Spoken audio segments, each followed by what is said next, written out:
The Abu Ghraib Prison Scandal and Soldiers' Disobedience by Nolan R IMP. The Abu Ghraib Prison Scandal. When and where did it occur? The Abu Ghraib prison is located in Iraq, about 20 miles west of Baghdad, and the scandal occurred in 2004. What happened at the Abu Ghraib prison? Well, according to Michael Bond, an author for The New Scientist, American soldiers of the U.S. Army abused and tortured their prisoners. And, according to Elizabeth Holtzman, a U.S. House representative, these soldiers were acting under orders given to them. According to Adam Volley, a writer for Britannica, prisoners were shackled into painful positions and sexually abused.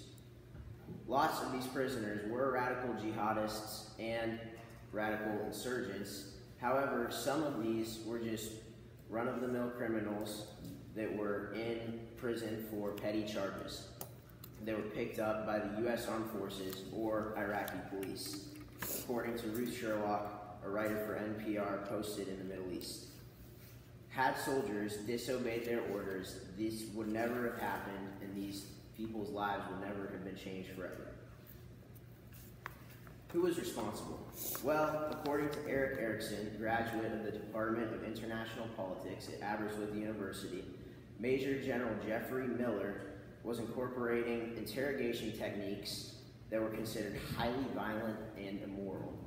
Very, very invasive. Lieutenant General Ricardo Sanchez was responsible for authorizing the use of these techniques in Iraq, which led to the abuse of these poor prisoners in Iraq. This leads me to my thesis statement that the Abu Ghraib prison scandal highlights how it is necessary for soldiers to stand up to their superiors when their superiors' orders can lead to serious negative moral and physical consequences. The stimulus materials that I used were painting The Confrontation on the Bridge by Jacob Lawrence, because he depicts people standing up to their superiors, the federal government, and fighting for voting rights because it is the moral and just thing to do. I also used the article Moral Courage and Intelligent Disobedience by Ted Thomas, a U.S. Army veteran and director of the Department of Command in the U.S. Army, and Ira Chaliff, president of the Executive Coaching and Consulting. They believe that soldiers must question the morality of their orders before carrying them out. Soldiers' morals. Soldiers must stand up and fight for what they believe in order to maintain their morals as a person. Ted Thomas, retired U.S. Army Command, and Ira Chaliff state that bravery in battle is needed, but so is the courage to stand up for what is right against what is immoral. They again state that moral courage and standing up for your beliefs on the battlefield is of real value in preventing and righting wrongs. The painting Confrontation on the Bridge bolsters this view because people are standing up to one of the biggest and strongest powers of the world in the U.S. federal government and fighting back for what they believe in. Disobedience. Soldiers should disobey orders that could lead to true unnecessary harm. Thomas and Chaliff again state that intelligent disobedience often requires refusing to follow orders that are either unlawful or will produce harm. Had soldiers disobeyed orders at the Abu Ghraib prison, none of these poor people would have been sexually abused and scarred for life. Jean-Francois Caron, part of the Department of Political Science and International Relations at Nazarbayev University in Kazakhstan, state that soldiers have the duty to follow orders that have the duty to disobey orders that would lead them to commit unlawful actions. This being said, any orders that could lead soldiers outside the legal parameters and the moral parameters of themselves, they should disobey these orders. Soldier obedience.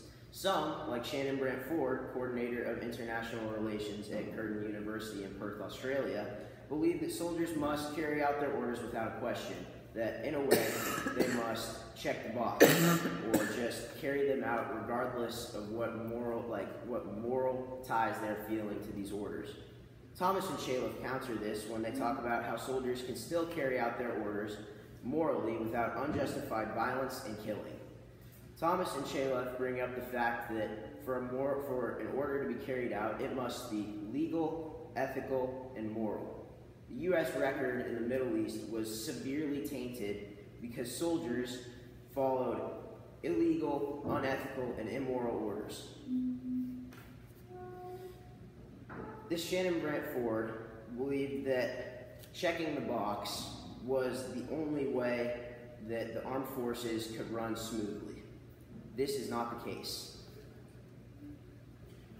In conclusion, the Abu Ghraib prison scandal emphasizes why soldiers must stand up and question the morality of their orders before following them.